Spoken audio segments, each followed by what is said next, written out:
gobierno de Daniel Noboa está buscando competitividad. Equivocado, un país que tiene...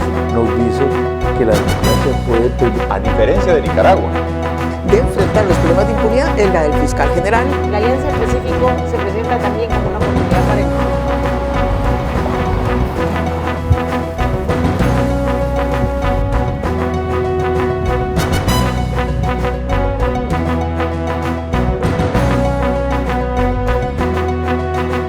Un gusto volver a estar con ustedes en el espacio Fernando Aguayo América. Cordiales saludos a quienes nos ven a través de la señal de Mega TV en la Florida, Estados Unidos, por Vito TV en el Ecuador y por OnePlus TV en el Ecuador y en el mundo. Hoy tenemos como invitado al ingeniero Jorge Calderón. Él es analista económico. Gracias por estar con nosotros. Vamos a realizar un análisis sobre la situación económica del país a partir de la crisis eléctrica. ¿Qué va a pasar con el crecimiento económico que estaba programado, que era muy bajo, pero quizá no se pueda cumplir ni aquello?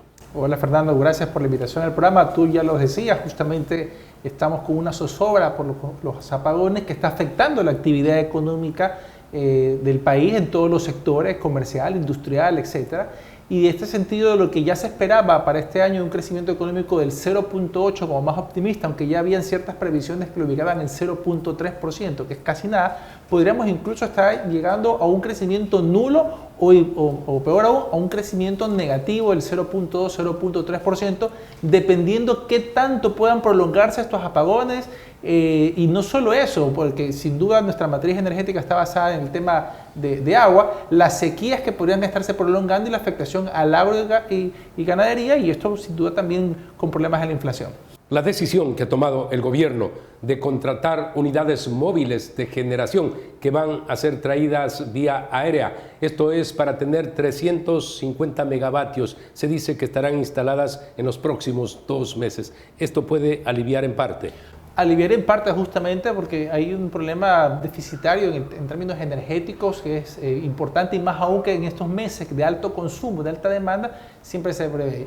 Yo creo que en ese sentido es una solución parcial, 300 megavatios de un déficit de casi 1000, que eso es lo que se quiere suplir, conlleva que también se tome otras medidas, buscar interconexión con Perú, por ejemplo.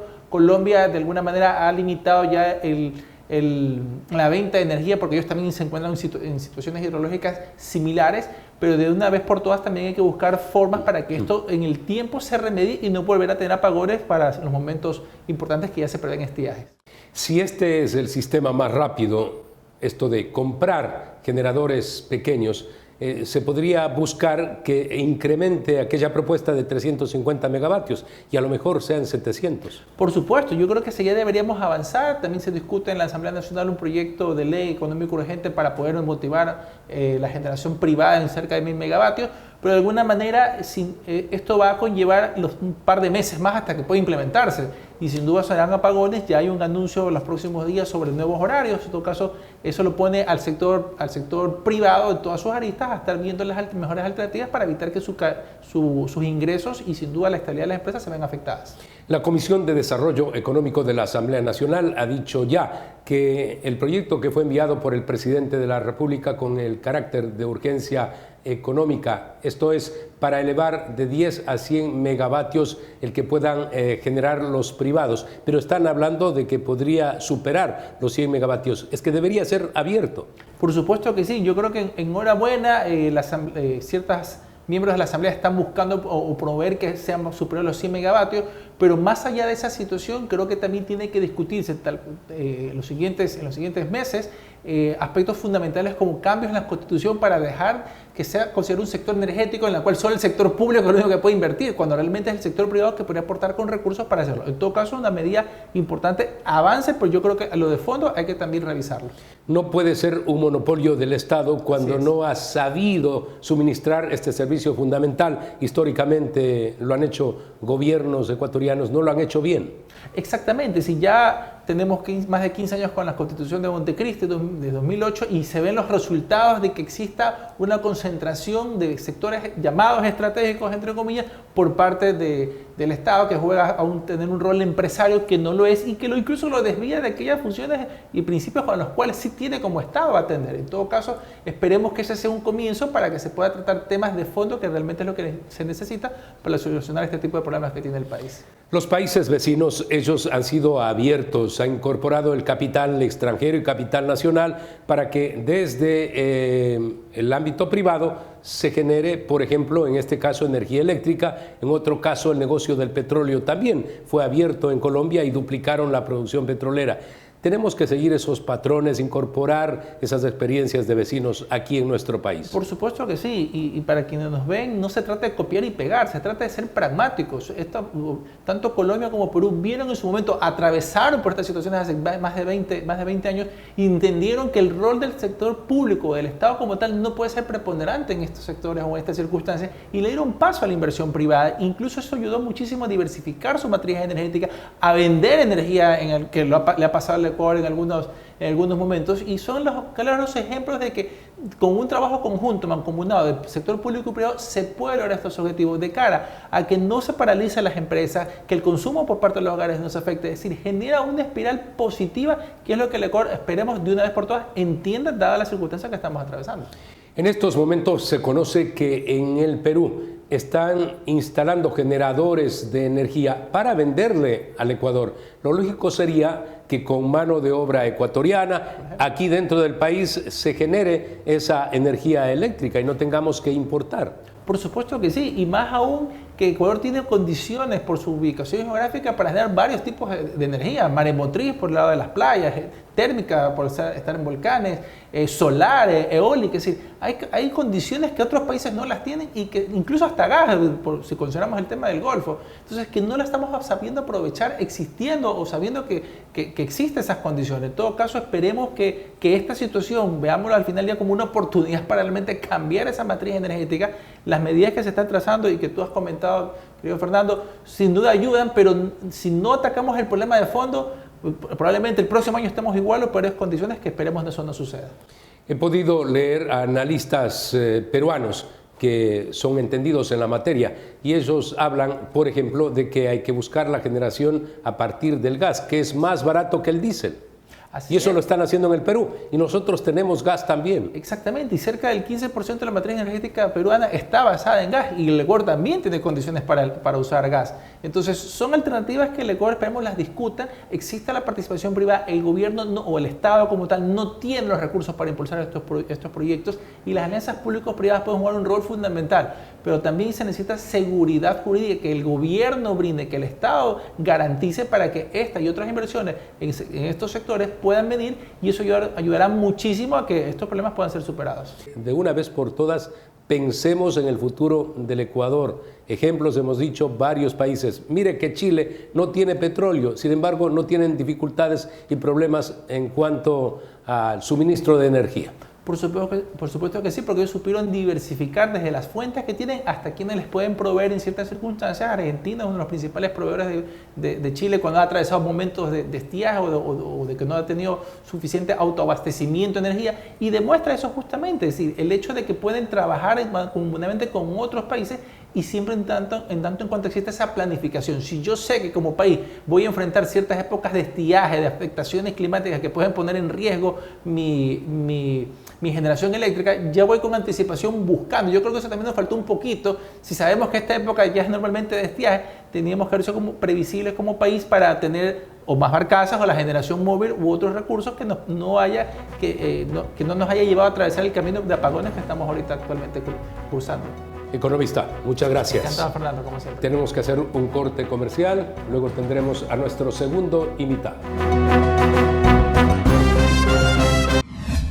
Buenas tardes. tardes, vecino. Ay, si tiene fideo, me da, por favor. Me llamo Mercedes Moncayo. Yo vivía antes en el oriente y adquirí una deuda hace 10 años atrás. Era para comprar ganado y luego los ganados murieron. El préstamo que hice antes fue de 500 y ahora la deuda actual que tengo en Banco Nacional de Fomento son de $6,000. Y esto es debido a los intereses. Todo lo que trabajaba era para pagar las deudas que yo tenía en el banco. Al enterarme que me van a condonar la deuda fue una noticia grande para mí, igual para mis padres.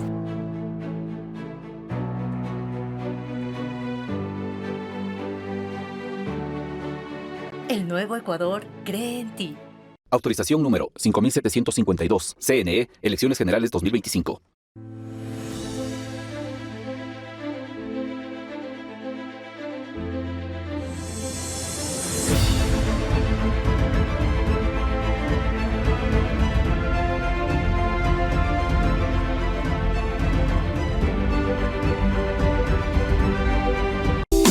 Verde Fruit, el camino para acercar los productos de América Latina a los Estados Unidos. En esta parte del programa tenemos como invitado al ingeniero Henry Kronfle, candidato a la presidencia de la República por el Partido Social Cristiano. Gracias por estar con nosotros. Gracias a ti, Fernando. Siempre expreso que un partido político se crea para alcanzar el poder. Y cuando hay un candidato, obviamente quiere el poder. En las dificultades que tiene el país se ofrece prosperidad. Esto termina siendo un sueño, pero hay que buscar que se haga realidad. ¿Es lo que usted pretende en esta candidatura? Por supuesto, Fernando. Mira, dejé la presidencia de la Asamblea Nacional, el primer poder del Estado, porque yo realmente busco servir más que poder. Si no, me hubiera quedado en el poder. Y lo hago porque cuando recibía casi 20.000 personas a lo largo del tiempo que estuve en el Parlamento ecuatoriano, me di cuenta que los problemas que llevaban los distintos sectores de la población eran problemas que básicamente dependían del gobierno, de la falta de acción y de ejecución del gobierno, más que de la Asamblea Nacional. Y entonces esos problemas que no están resueltos es los que debemos resolver ahora. Efectivamente, el presidente de la República de turno es quien gerencia, quien administra el país, pero el marco legal le tiene que entregar el legislativo y no tenemos esa posibilidad de que, por ejemplo, el sector privado pueda generar más de 100 megavatios, los que sean necesarios o los que puedan instalar, y es ahí a donde tenemos que llegar. A mí me preocupa el tema, una cosa es la crisis coyuntural que no tiene que ver nada con el legislativo en este momento porque fue la falta de acción en una previsión que se tenía con informes de hace un año atrás. Hay que ser claros en esto. ¿Por qué no se mantuvo el parque termoeléctrico del Ecuador que aportaba 500 megavatios? ¿Por qué no se hicieron las gestiones para que el sector privado, que pueda aportar con 100 megavatios con la generación actual del sector privado, a través de un cruce de cuentas con un medidor a la salida de la generación privada a la red interconectada, pueda descontar lo que da de la factura que recibe del Estado? ¿Por qué no se hicieron los contratos gobierno a gobierno con el gobierno, por ejemplo, de Colombia en su momento a largo plazo? Y podríamos haber suplido esto. ¿Por qué 9 meses de gestión los proyectos en donde quería la iniciativa privada en fotovoltaico y en eólico trabajar e invertir tampoco se hicieron? ¿Por qué el Arconel recién ahora, hace un par de semanas, transforma la ley para que puedan llegar a ser hasta 10 megavatios, que era lo que se aprobó en la ley supuestamente mal llamada No Más Apagones? Entonces, no nos confundamos. La otra cosa es lo estructural. En lo estructural yo estoy de acuerdo con usted. En lo estructural lo que debe hacer el país es liberar, no solamente hasta 100 megavatios, liberar la cantidad que puede invertir el sector privado y generar, y venderle a otro privado, y el privado con privado se entienden y pagan el peaje al Estado, que es la red de transmisión y distribución. Pero si usted piensa que el privado le va a vender a otro privado, pero a través del Estado, en donde le vende al Estado, el Estado al privado, le paga al Estado y el Estado le va a pagar a usted, eso nunca va a venir la inversión así, porque no le pagan ni a los hospitales oncológicos, peor le van a pagar a las generadoras. Autoridades del gobierno han anunciado que están adquiriendo generadores de electricidad móviles en tierra y que estos van a ser traídos a través de los aviones Hércules y que en 60 días tendríamos alrededor de 350 megavatios. deberían buscar cómo, por ejemplo, adquirir el doble y tener 700 megavatios. ¿Se puede hacer todo esto? ¿Será una solución? Ojalá que así sea. Ojalá que así sea, pero yo ya no soy muy creyente en las propuestas de gobierno, tengo que ser con usted absolutamente franco. Decían que iban a contratar una barcaza que generaba 100 megavatios y resulta que la barcaza genera entre 12 y 40 megavatios. Dijeron después que iban a tener más barcazas, ahora resulta que esas más barcazas no van a venir. Entonces, pues dijeron que iban a hacer el mantenimiento del parque termoeléctrico, no hay nada en el parque termoeléctrico de mantenimiento. Entonces, yo no creo mucho en esto. En nuestro espacio de opinión habíamos anunciado que vamos a requerir de los candidatos a la presidencia de la República los programas de gobierno. Efectivamente, nos hizo llegar el ingeniero Henry Kronfle ese programa. Aquí, brevemente, en los minutos que tenemos en esta entrevista, le pedimos que nos diga, que nos haga un breve resumen de qué es lo que va a hacer si llega a la primera magistratura del país. Hemos trabajado sobre la base de lo que hemos escuchado de la gente. Los diferentes gremios, los distintos gremios del país, hemos recibido agricultores, ganaderos, pescadores, pescadores artesanales, tejedores, floricultores, acuacultores, comerciantes, comerciantes autónomos, industria, jubilados, afiliados, profesores, docentes de todo tipo, enfermeras. Hemos avanzado escuchando líderes barriales, una cantidad de sectores, sindicatos, de trabajadores, y eso nos ha permitido, a través de las necesidades que ellos nos han plasmado, construir este plan de gobierno, porque nosotros no somos creyentes que un plan de gobierno tiene que venir desde arriba, en donde exista un sabelotodo que mueva unas palancas, aplaste unos botones o gire unas tuercas y eso resuelve los problemas de la sociedad. Los problemas de la sociedad se resuelven desde abajo, entendiendo primero las necesidades de cada uno de los sectores del pueblo ecuatoriano.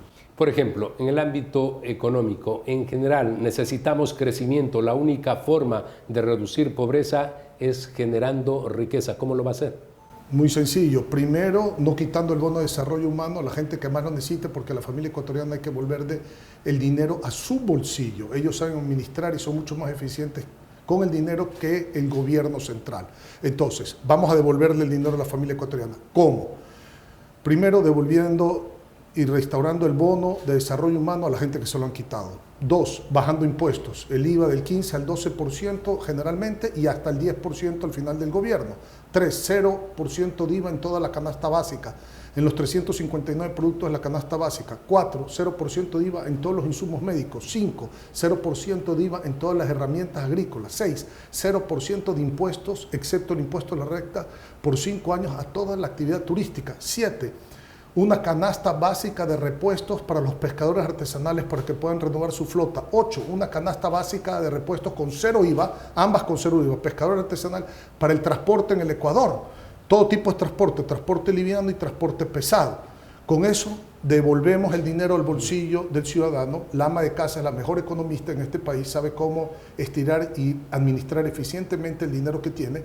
Y entonces vamos a hacer que el Estado le sirva a la gente y no que la gente le sirva al Estado. Esos son los primeros pasos, más allá de reestructurar una deuda externa, cortar la corrupción, bajar el gasto público y hacer que el presupuesto general del Estado, para que se genere también empleo desde el lado público, no sea una hoja de ingresos y egresos en donde los egresos son más que los ingresos, sino un mecanismo de desarrollo en donde por lo menos 30, 40 o el 50% del presupuesto tiene que ir a obra. Ojalá podamos llegar a niveles como los de la ciudad de Guayaquil en su momento, que eran 86% de obras y 14% de administración. Ojalá eso se pueda hacer en el Estado central.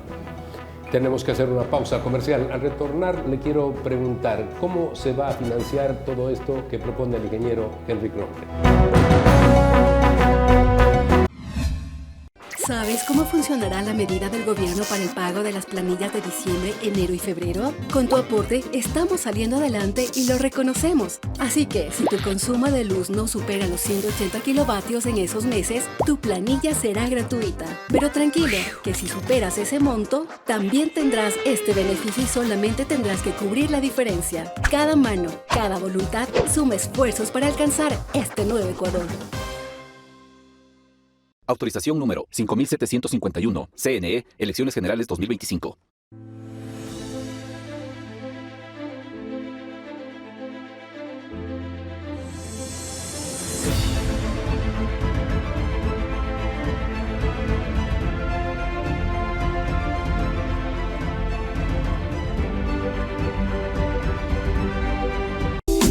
Verde Fruit, el camino para acercar los productos de América Latina a los Estados Unidos. Buenas tardes, vecino. Si tiene fideo, me da, por favor. Me llamo Mercedes Moncayo. Yo vivía antes en el oriente y adquirí una deuda hace 10 años atrás. Era para comprar ganado y luego los ganados murieron. El préstamo que hice antes fue de 500 y ahora la deuda actual que tengo en Banco Nacional de Fomento son de $6,000. Y esto es debido a los intereses. Todo lo que trabajaba era para pagar las deudas que yo tenía en el banco. Al enterarme que me van a condonar la deuda fue una noticia grande para mí, igual para mis padres.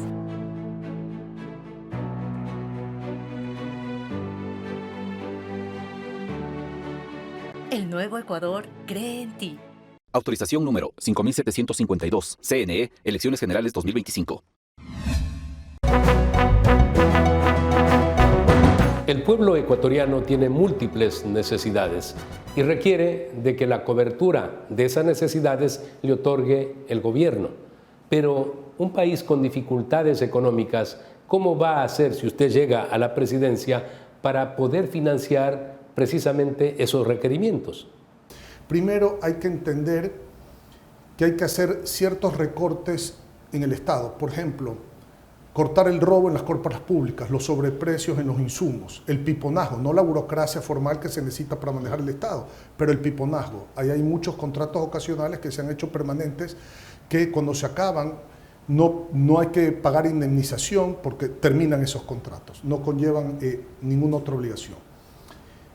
Cuando usted apunta el crecimiento económico devolviéndole el dinero a la gente al bolsillo, entonces la gente puede salir a comprar, las empresas a vender, invertir y a tributar. Es que más impuestos no quiere decir más recaudación. Hay que tener mucho cuidado con esos conceptos. Se puede mejorar la recaudación tributaria, también combatiendo la ilusión y la evasión, y al mismo tiempo dándole el dinero a la gente para que el efecto de ese crecimiento económico sea más tributación, no el efecto de subir los impuestos. Como hoy no importa si el gobierno es de izquierda, de derecha, de centro, hay dos propuestas económicas que han venido sucediendo en este país. Más impuestos y más deuda. Eso con nosotros se va a acabar. Hay una deuda social enorme. Hoy se pagan los tenedores de bono, que normalmente son ecuatorianos disfrazados de extranjeros antes de cubrir las medicinas en los hospitales. Mueren niños a causa de cáncer, mueren adultos a causa de la falta de diálisis. No hay baterías públicas en las escuelas, no hay obra de infraestructura en el país, está paralizado. 35.500 millones el presupuesto, 350 millones la obra pública de inversión en infraestructura y en servicios. ¿Cómo es posible que reciba el ciudadano de cada $100 que le paga el Estado uno de regreso? Entonces, reestructuramos la deuda interna pagándola con deuda externa, es decir, vamos a endeudarnos afuera a largo plazo, a bajas tasas de interés, con un periodo de gracia, y ese dinero lo traemos para cubrir toda la deuda social y dinamizar la economía y salir de la problemática social que tiene el país por la falta de medicamentos, de educación, de seguridad, de infraestructura. ¿Cuál fue el resultado? La deuda no incrementó, pagó la deuda interna y la sustituyó por una deuda externa. Movió la economía, hizo el crecimiento económico. Pudo tener un periodo de gracia y libera el flujo. Y entonces, ¿cómo se va a pagar esa deuda afuera? Con un fijo, en los años que se amortiza esa deuda, y con un variable en función del crecimiento económico. Entonces, tenemos flujo, tenemos oxígeno en el país y podemos cumplir con la obra social. El país tiene potencialidades económicas, el país tiene que ser bien administrado. No podemos seguir expresando aquello de que de cada 10 apenas 3 tienen trabajo y 7 están en la desocupación o en la informalidad. ¿Cómo corregir esto? Por dos lados. Desde el lado público, cambiando el presupuesto general del Estado, en donde la obra en infraestructura y en servicios no sea el 1%. Empezar con el 15, el 20, el 30 y ojalá podamos llegar al 80% así. Eso genera empleo. Y por el lado del sector privado, dándole las condiciones. ¿Cómo usted invierte como sector privado? Usted necesita integración comercial, usted necesita reglas claras, seguridad jurídica, política y ciudadana para que fluya la inversión. Usted necesita recortar los trámites en el país, definitivamente, y necesita dar, por supuesto, incentivos. Incentivos que no sean subsidios al contrabandista o a aquellos que tienen beneficios tributarios a cambio de inversiones que no hacen. Eso hay que cortar también. Entonces, si podemos dar las condiciones en cuanto a la integración comercial, a la seguridad jurídica y a los incentivos a la producción, entonces va a fluir la inversión en el Ecuador, con reglas absolutamente claras. Y más que seguridad jurídica, certeza jurídica es lo que necesita el país. ¿Cómo lograr la cohesión social, cívica en el Ecuador precisamente para lograr lo que usted expresa, lo que usted señala? Esto es poder brindar mejores condiciones a los ecuatorianos. ¿Cómo hacerlo? A través de la gobernabilidad. Entiéndase la gobernabilidad no como que los poderes del Estado sean acólitos y trabajen juntos, que trabajen en conjunto en beneficio del pueblo. Cuando usted tiene buenas políticas públicas en beneficio del pueblo, entonces el pueblo sale adelante y se genera gobernabilidad. Y estas pugnas entre poderes no le hace bien a nadie. Entonces hay que pensar en función de la gobernabilidad, algo que yo hice cuando estuve como presidente del Poder Legislativo.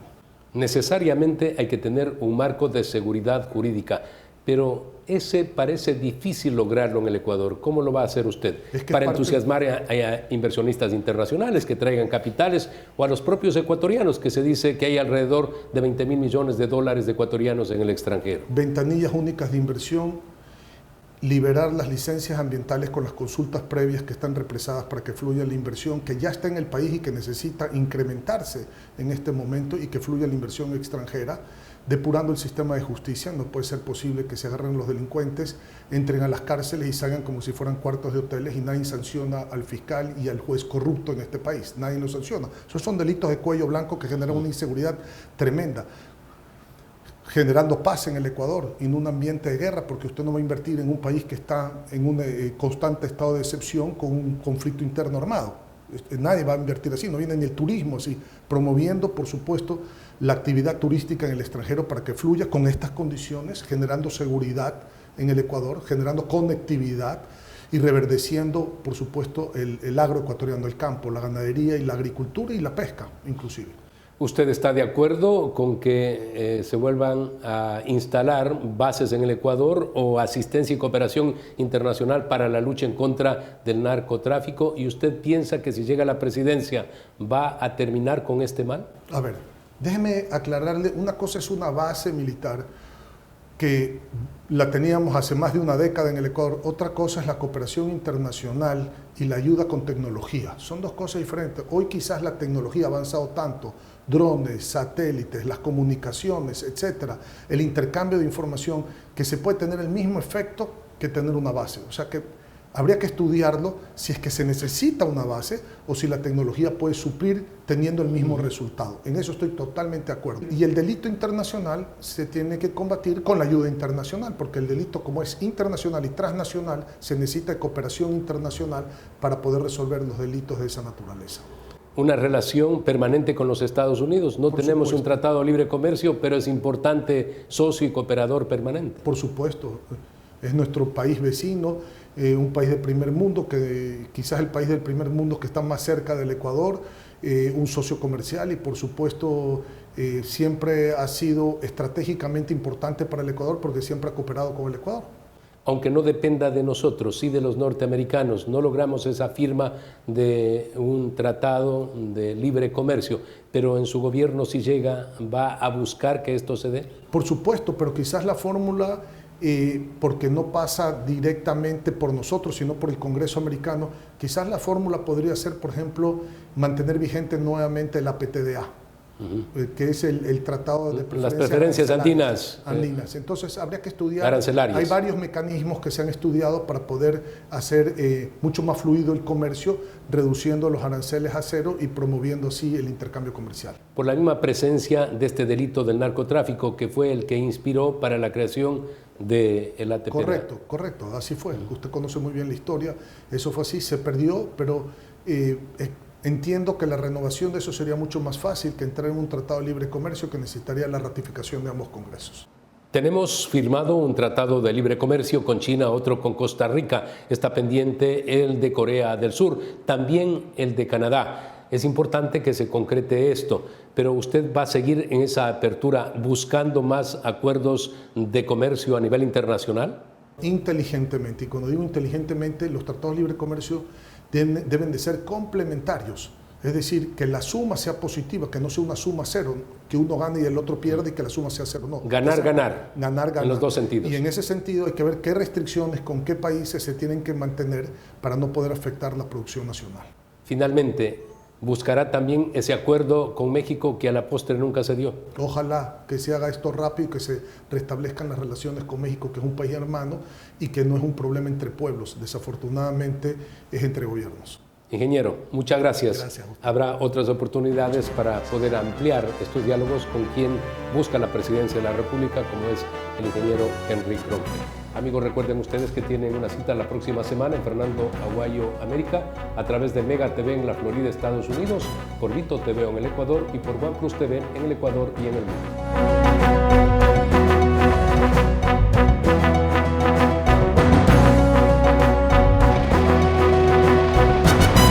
Que verdaderamente cuando uno se encuentra El gobierno de Daniel Noboa está buscando equivocado, un país que tiene nos dice que la democracia puede permitir. a diferencia de Nicaragua.